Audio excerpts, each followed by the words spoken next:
Look at this dude. What? Everybody, welcome back to another video. Hey man, if you haven't already, so make sure you are subscribed to the channel, smash the like button, click that bell while you're at it, so you can be a part of the Post Doty Gang family, best family on YouTube, and that's no cap hands down. Hey man, we are here for Birdie. Things every kid went through. ... We're gonna see how many of these is relatable. We're gonna see which ones are not relatable. Y'all let me know in the comments on what you guys were able to relate to and not relate to. We're gonna do less talk, more reacting. Let's dive right into this video. Let go.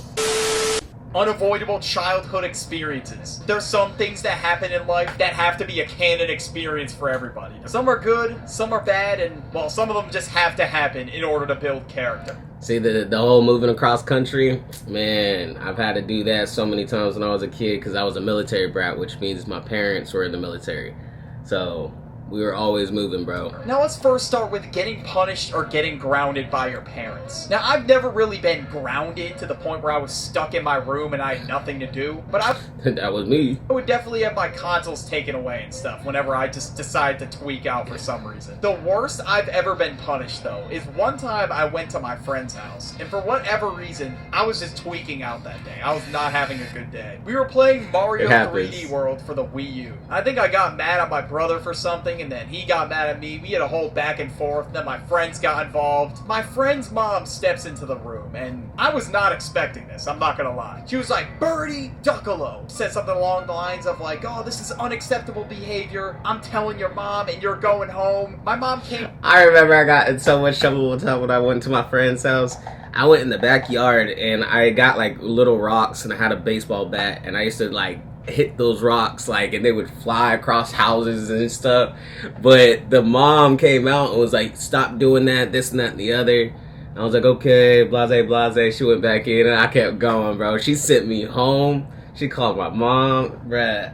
Came to pick up me and my brother, and it was dead silent in the car. Not a single word was spoken. I sit down in the living room with my mom, and she gave me a whole speech. "That is not how you behave, blah, blah, blah. I'm taking away your DS, your Wii, your iPad, whatever other device you have." And I was already like, "No, please, no." I thought that was the end of the world. Dude, you could have got... See, for me, I was an outside kid. I wasn't inside playing video games. I was never a video game player, nothing like that. I was always wanting to be outside doing something. So anytime I got grounded, I just couldn't go outside. So I was able to keep everything because I didn't have like game systems and stuff.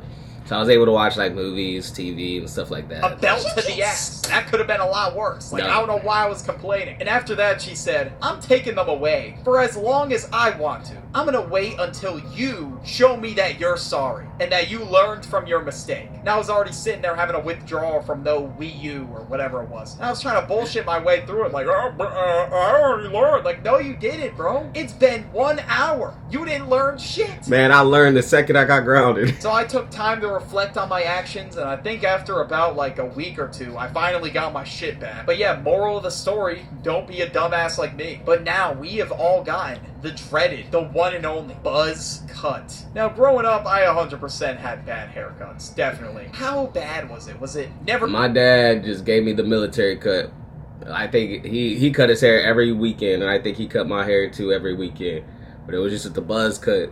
Show your face again bad, or was it just an average bad haircut? And one time in particular, this was like a never show your face again type of haircut. And I go in, and we'll just call this place Speedy Cuts. You go in, you get your haircut in 5 minutes, and you're out. So obviously, sometimes they're gonna mess up. And one time when this dude was cutting my hair, you know how on the sides you get it a little bit lower than like the actual top of your head? Yeah, this dude used the same blade that he used on the sides throughout my entire head. So I just walked out looking like Caillou. And I was already devastated. But it gets much worse, alright? Let's just say, when I saw my friends for the first time, they did not hold back. That's all I'm gonna say. Now we got... See, my buzz cut wasn't to the skin. Like, it was probably like a 1.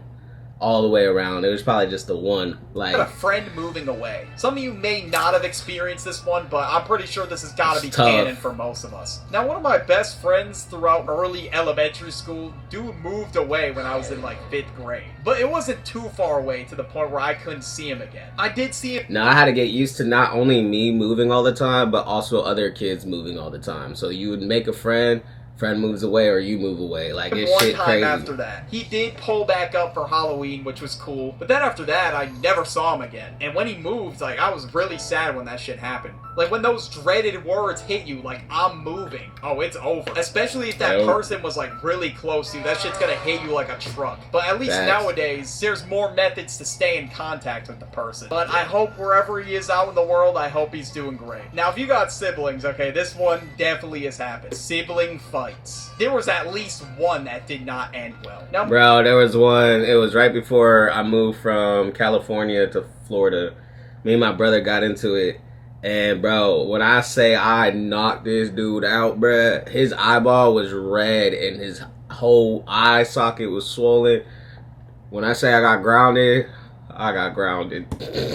Me and my brother rarely fought, but when we did, shit did not end well. We were just sitting in our room chilling one time, and for whatever reason, I just got the thought to bite him. I don't know why, like, I don't know what was wrong with me. I mean, I was like 5 years old, so obviously I was gonna do some stupid shit. After that, it breaks into a fight, and he just starts slapping me as many times as he can. And I definitely deserved it, 100%, because I was being a little shit, even though I was reading the No David books. I was behaving like David, which makes no sense. So after that, we were just both put in timeout. We had to sit there and, I don't know, think about our actions. But it was just me that had to think about my actions, bro. Like, I bit him for some reason. What the hell was that about? Okay, now we got to be... I act before I think. Being scared of the dark. Now, the dark was one of my prime fears. Putting me up against the dark was like putting me up against, I don't know, prime Mike Tyson. So it was not going to end well. But yeah, I was afraid of the dark. I ain't gonna lie, I was afraid of the dark too. I had to have a nightlight in my room growing up. And then anytime it was dark outside, I would get super scared just walk. Even if there was light post outside, I would be scared to be outside at night. I kid you not.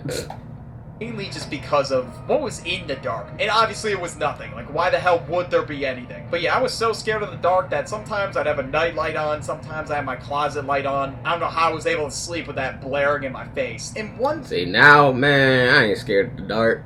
I love it when it's pitch black. thing that really did scare me a lot when I was a kid was FNAF. But I still played it regardless. And sometimes I would play it at night, like a couple hours before I would go to sleep. Like, at this point, I'm just asking to be left awake at night. Well, let's move on to something good, though. Your very first console. Now, my first console was the Wii. And I remember my mom took me and my brother to the store, and we bought the Wii for my dad's birthday. Okay, I don't know why I'm saying we, acting like we as a collective bought it, okay? No, we did not, bro. I pitched in like $1. Now, I did not know what this thing was capable of. I did not know the amount of peak games it had on it. I was just unaware. But then, when I played Mario Kart for the first time, my mind was blown that you could use motion controls to steer the car. You didn't put the remote in a little steering wheel. I was racing with my brother, doing whatever. But let's just say after that, I never got off the damn thing. I'm sure some of you had an Xbox 360 or a PS3. Man, we all know those people that be just sitting in their rooms, bro, playing video games all day and night, bro. They have, like, they don't do anything else but play video games. I don't know how y'all do it, but to each his own. And I never had either of those, for whatever reason. So it might shock some of you, but I never played Black Ops 2, I mean, unless it was at a friend's house. Or if it was at my older cousin's house or something. And also GTA, bro. I never played any of the GTA games until I got older. Then I played GTA 5. But next we got something, okay, that I think everybody can agree was very devastating to find out about. Santa. We had to find out one day. And the day I found out, my teacher just straight up said it. And I was like, there's... To be honest, I don't think anybody actually told me he wasn't real. You just kind of grow up into knowing that Santa Claus ain't real. You feel me? You don't have to say anything. You just... I don't know when it clicked for me, but I know there was times growing up where I would second think myself. I remember there was this one particular time. I don't know why I remember so vividly, but I remember being a kid and I was in the shower and like Christmas was coming up and I was like, Santa Claus isn't real. And then I was like, no, Santa Claus is real. I don't want him thinking it's... he's not real, because if he's real and I'm not believing him, then I don't get presents. So I was like, nah, Santa Claus is real. No way my parents were lying to me. I was just in straight up denial. But there was one thing that I failed to realize, though. They've also told me so many other fucking lies. Like, what the hell was the summer fairy? Apparently, they told me that there was a fairy that came and took all my summer clothes and would take them away until summer was back. I genuinely do not know how I felt for that shit. So, I knew, like, the Tooth Fairy was fake, the Easter Bunny was fake. I knew all that was fake. But when it came to Santa, though, I was just in denial. I was just at a loss of words. Like, I just couldn't believe it. But after, like, a day, I got over it. It was fine. Okay, my spoiled ass only cared whether or not I was getting presents. That was it. Getting picked on. There was just that one dude that always picked on everybody. Now, I didn't really have, like, a bully per se, but sometimes I would just get roasted. And I'm sure a lot of you remember there was a phase in my life where I was very chubby and my favorite snack was Oreo cakesters. So let's just say, once again... I ain't gonna lie, I was chubby up until I hit my junior year in high school.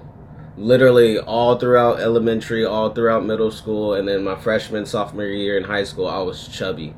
I was chubby, bro. I ain't gonna cap. People did not hold back. Well, in some cases. I'll just give an example. One time, some kid told me that apparently my friend called me fat or something. So I just sat in my car for 2 hours and just cried when I got home. And it was to the point where my dad had to go get me out of the car and ask me what was wrong. And I was like, oh, my friend called me fat. I don't know why I couldn't just get over it, bro. It really wasn't that serious. Wasn't that deep. It's just the insecurity, like...